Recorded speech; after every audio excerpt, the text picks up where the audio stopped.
Good afternoon. একটু পর আমার একজন গেস্ট আসবেন, উনি আসার কিছুক্ষণের মধ্যেই খাবার সার্ভ করে দিয়েন, আর খাবার যাতে ভালো হয়। স্যার খাবার নিয়ে টেনশন করবেন না, আমাদের food is very good. Thank you. Thank you sir.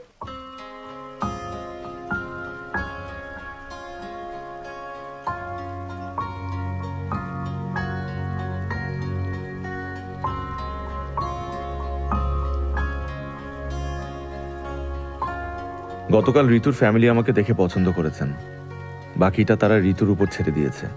তারা চায় না মেয়ের উপর তাদের পছন্দ চাপিয়ে দিতে। তাদের এই ব্যাপারটাও আমার খুব পছন্দ হয়েছে।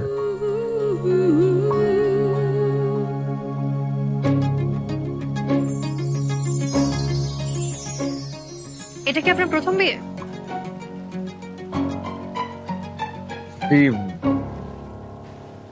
বুঝলাম না। আমি তো হিব্রু ভাষায় প্রশ্ন করিনি, শুদ্ধ বাংলা ভাষায়